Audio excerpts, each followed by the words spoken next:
What's good with it in the hood with it? Welcome back to the collective clips where you already know. Das. We get it in. But before we get it in, let's get this intro in.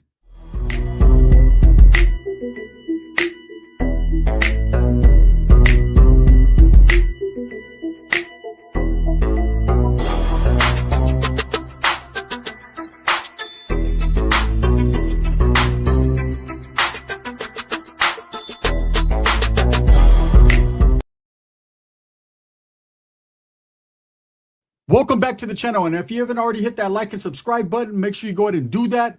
Put your notification bell on all so that way you're directed in the direction of the dope content that I stay kicking. And I appreciate your support. Very humbled by it. Now, I'm starting a new series right here, man. It's going to be a little bit more real, right? A lot more real, actually. This series, man, is going to be based on prisons and gangs and different things. And we're going to break up some of the myths. And it's going to be a little bit of everything, man. So I hope you guys bear with me. But the first one I wanted to give you, the first episode is going to be called Manson and the Hells Angels, the truth that they don't tell you about, right? You know, I always hear these stories about Charles Manson and his interactions with the Hells Angels. The Hells Angels protected him in prison. The Hells Angels protected him on the streets. The Hells Angels had his back. He was paying the Hells Angels. They were supporting him. Hey, no one wanted to fuck with Charles Manson because the Hells Angels had his back. That is a lie. That is a lie. That is untrue. That is a lie. First and foremost, right? Charles Manson in prison had no interaction whatsoever with the Hells Angels. Now, prior to his prison term, Charles Manson did have lightweight interaction with the Hells Angels, and it didn't quite work out for him. Let me explain to you how I'm going to break down these myths. First of all, I did time in Corcoran prison, and Charles Manson was there. I've seen other content creators talking about lightweight interaction with Charles Manson, how they did time in Ad Seg with Charles Manson. I'm going to explain to you something right now. I never seen Charles Manson there, but I knew he was there. Charles Manson, at the time that I was in Corcoran prison, was in the PHU, which is also known as the Protective Housing Unit, and is the most secure building in the California prison system. It is the ADX of California, more secure than the SHU. Okay, the PHU is so secure that only the worst of the worst go there. When I say worst, I mean scumbag worst. Child predators, people that had very, very notorious cases, people like Sirhan, Robert Acala, which was the dating game killer, people like Charles Manson. And this protecting housing unit comprised about 20 individuals that could not be placed on even an SNY yard. It was that bad. They were considered trophies. They were considered the scourge and the scum of the earth, right? That protective housing unit was so secure that not even the same officers worked there every day. They were on rotation and they didn't even know who was all housed there. That's how secure it was, right? The PHU in Corcoran prison was kept off limits and out of the way. They had their own yard. They had their own, they ate chow in-house. Everything was very secure. That's where Charles Manson did the majority of his time in the protective housing unit. He was in Vacaville. He was in San Quentin. He was in other prisons, right? Before he was sent ultimately to the protective housing unit because he was lit on fire in one prison. No, they didn't go light him on fire. It was an accidental incident that happened. And yes, there's been rumors that he was thrown off the tier in San Quentin. There's also a rumor that he was thrown off the tier in San Quentin, and that's the reason why they put up gates and things that so other people couldn't be thrown over because of what happened to Charles Manson. Whether that's true or not, I have no idea. I do know, though, he was thrown off a second tier in San Quentin or was thrown on the tier in San Quentin. That's the story. Now, as far as the Hells Angels go, you need to understand this. The Hells Angels are a very powerful motorcycle club, right? Probably the most known, world-renowned motorcycle club ever. And they didn't gain that title, or they didn't get that notoriety for not being rough, for not being roughnecks, for not handling business. You know, there's a lot of people that say the Hells Angels nowadays are more commercial. They're more out there, like it's more, I guess you would say, mainstream as far as their club. But back in the day, Johnny Barger was, and I think his name was Christie, when they were in leadership roles in the Hells Angels were pretty notorious and rough. and they took on all comers, right? Even prison organizations. Now, what did that mean? That meant in the 70s and 80s and 90s, the Hells Angels were not welcome or embraced with open arms by certain prison organizations, right? They were allowed to walk the yards if they denounced their allegiance and their affiliation to their motorcycle club. And all that stems back to promises made by Sonny Barger. No disrespect to Hells Angels, but the reason why the Hells Angels had it bad during that time period was because Sonny Barger had made a lot of promises to two organizations in prison, one white, one Mexican, and we'll leave it at that. And when he made these promises, he got out of prison and he went back on those promises. He never did what he said he was going to do as far as that goes. And that created animosity between the Hells Angels and these two prison organizations. So when they did go to prison, they were green-lighted for a time period, right? They were told to either drop their allegiance to their club, or they were going to be eradicated off the yard, removed off the yard. And several refused and several were. I'm not going to sit here and say Hells Angels went to PC or were segregated. None of that. They hit the main line. And if they chose to not cover up their tattoos, if they chose to not roll with the Woods, then it was all bad for them. So that myth that Charles Manson was being protected in prison by Hells Angels, they were too busy worrying about protecting themselves to be worried about Charles Manson. Now, the interaction and the myth of his having any type of interaction with the Hells Angels, that's true. He did. Back in the 70s when he had his ranch in Los Angeles, right? And his cult was there. You know, of course, the Hells Angels were a pretty dominant club, the most dominant in the state of California at that time. And they were all over the place. They were being seen on movies. They were at motorcycle rallies. Anywhere that was the who's who to be at, Hells Angels were definitely present. They did do a lot of bodyguarding for certain actors and singers. And so, you know, the Rolling Stones had the Hells Angels at one point for bodyguards. And they would go to these events in a show of force, right? And so Charles Manson, knowing that, being the diabolical and fucking creative genius that he was, because this man was a mad scientist, he knew just like everyone else that if you got on the Hells Angels good side, you were going to be good. That was a show of force. That showed other people that wanted to mess with you that you had connections to a biker group that was definitely notorious and they were gangster, right? And so at that time, him having this ranch in this cult, and he had all these beautiful women, this was flower power times. People were partying. It was free love, free everything.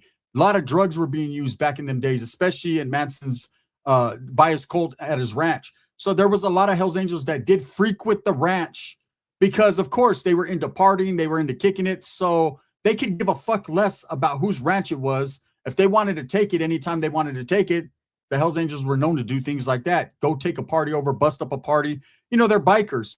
Bikers get rowdy. That's part of their culture. That's part of, you know, what they do. They party hard, and ain't no one going to tell them they can't. You know, especially groups like the Mongols, the Hells Angels, the Vogels. Groups like that in California are definitely known to go all out when it comes to partying.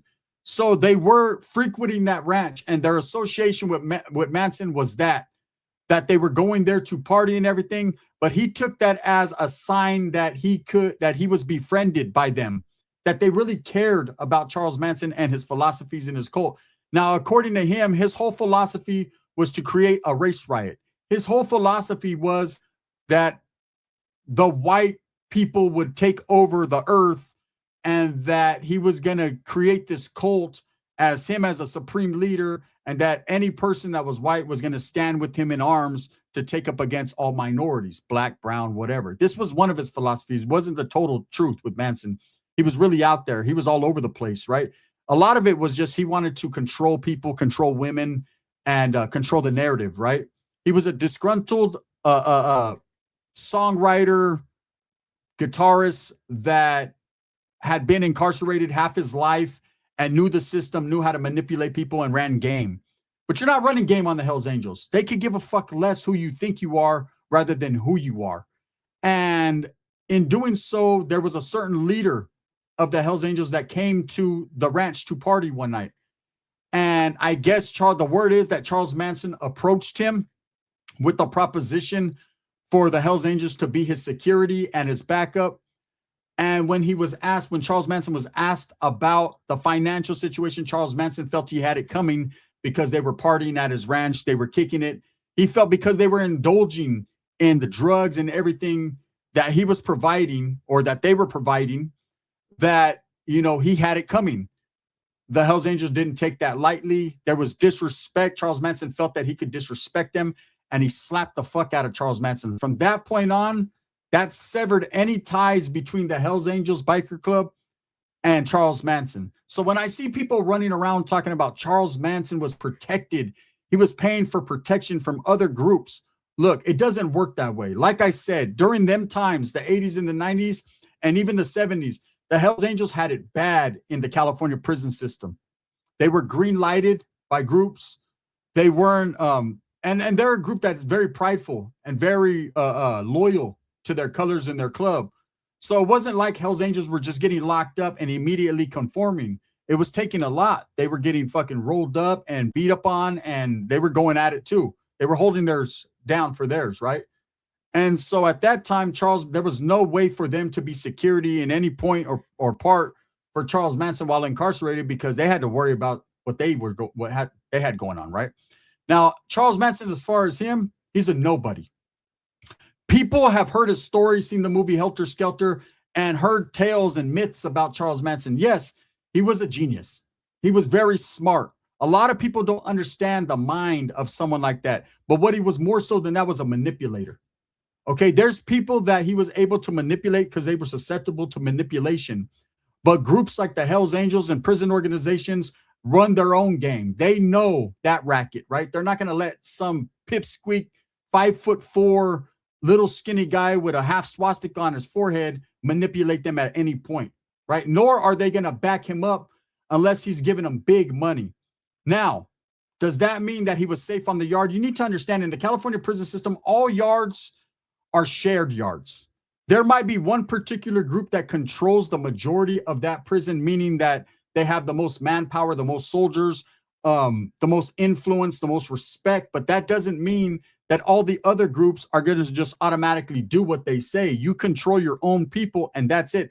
Everyone is going to stand up for theirs and their own, right? So when you're sharing this prison yard, if there's trash on that yard, okay, it's not up to other groups to take that trash out. It's up to your own group to take that trash out. The charge that Manson had literally was not considered a trash charge, but because there was a baby involved in that case, and regardless of Charles Manson did it or not, he was the mastermind allegedly behind it. It was done on behalf of him. It was done because of his influence. A lot of people looked at him as a baby killer. A lot of people looked at him like he had bad charges. Now, literally, if you break it down and look at it, Manson was charged with conspiracy, but he never did the actual crimes that he carried the weight for, right? He was just considered that he went and told his group to do something, and they took it to the next level. Tex Watson and those two females, right? Whether you choose to believe the stories or not, he was directly involved with those people, and he did have major influence to the point that he still has some semblance. He had some semblance of influence even into his later years, right? So with that being said, on these shared yards, that means he has trash charges. There's a lot of people that did not want to function or do time around Charles Manson, right? Least of all the Hells Angels.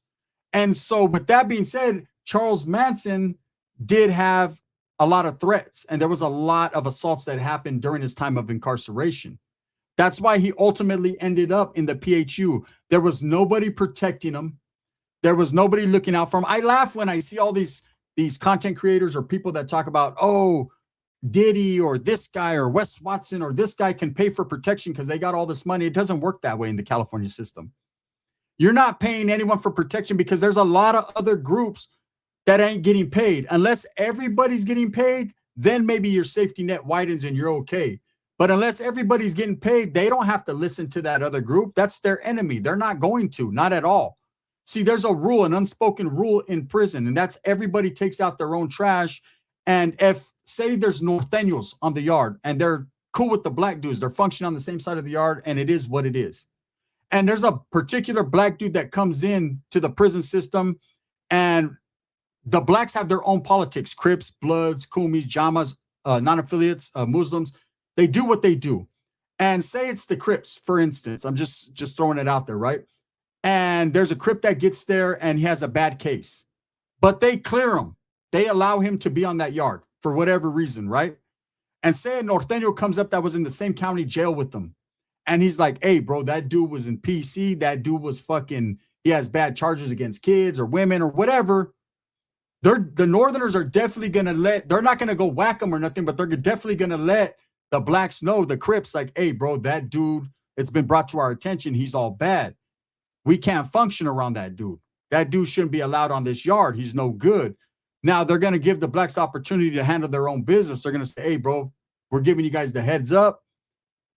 If there's paperwork, it will be presented, whatever. That's up to you, whatever you guys want to do. But that's what creates more drama, because if that dude is allowed to continue to walk that yard, then at some point the Northerners or Southerners or whoever that doesn't want to be around that dude, they can take the initiative to tell people, hey, either you guys get rid of him or we're going to get rid of him, or it's going to, and because he's black, the blacks are not going to allow anyone to put hands on their people, whether he has a bad case or not. That's something they got to deal with, right? And so that's how it creates, and it can go either way. It can not only be blacks, it can be Mexicans, however, right? Whatever. With Charles Manson having a case that involved a child, right? There's a lot of people that wouldn't function or program around him. So there was no way for a group like the Hells Angels to protect him, even if they wanted to. And again, like I said, that wasn't even an option for them because they were going through their own shit. See, they had it worse than Charles Manson did. Charles Manson was allowed to walk on a lot of yards just because people were mystified with the mystique of Charles Manson, until eventually someone got there and said, hell no, he's not allowed. Ultimately, because of so many assaults that happened, he ended up in the PHU, Protective Housing Unit, and that's where he stayed, right? As far as the Hells Angels saying that they had it worse than Manson, of course they did. They had a green light for a lot of years, right? And there was a lot of dudes that did go in as Hells Angels, and they were given the opportunity to, like I say, conform and just run as a wood, and a lot of them did, but a lot of them didn't. So the truth is, Manson was not even liked by the Hells Angels. He was utilized to party and for drugs. When incarcerated, never one time is it documented that a Hells Angel ever backed Charles Manson up, ever. You know, a lot of people like to put these stories out like they know. You know, I see, like I said, I see content creators, oh, Charles Manson was this, he was that.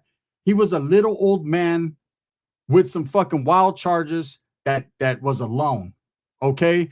He was in a place that not even Trump could get into. Okay, he was in the protective housing unit that is so secure. He was kept away, and that was for his own safety and security, and for the safety and security of the prison. See, that's how it goes. They could give a fuck less about you. If something happens to you on the yard, you messed up. That's why it happened. Period. No one's there protecting you. You're not paying anyone. This is not federal prison. I don't know how it works over there, but in the state of California, you can't pay for protection. That shit don't work. And guess what? If you think you can, you're going to be sucked up and used for all your money, and then you're going to be thrown to the wolves.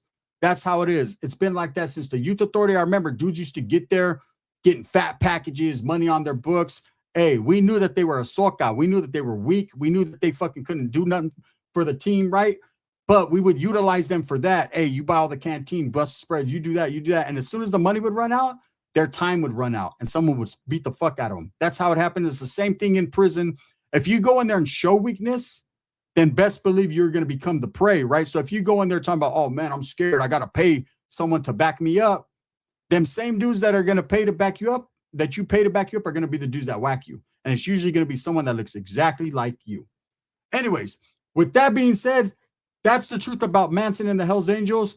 If you guys enjoyed this, let me know, and I'll continue this series. I got all kinds of other ones ready to go, man. We're going to be all over the place with this. So I hope you guys enjoyed it. Thumbs up or thumbs down. Heavy's going to be the head that wears the crown. I'm going to continue to strive, struggle, and strive for what I honestly and truly believe in, and that's the betterment of all people. This video right here is sponsored by Barrio Liquors in Turlock, California. If you're in the Central Valley area, pull up to the Barrio and get you something icy and cold to drink. Also by Sticks and Stones Yard Service in Tucson, Arizona. If you say Gunners Collective TV to Mr. Sticks and Stones, you can get a 10% discount. Make sure that you tap in and go get your estimate with Sticks and Stones out there in Tucson, man. I appreciate all the support. Again, leave a 1 in the comment section if you want me to continue these, and we'll get them to cracking. Thank you. Bang, bang. Gun gang.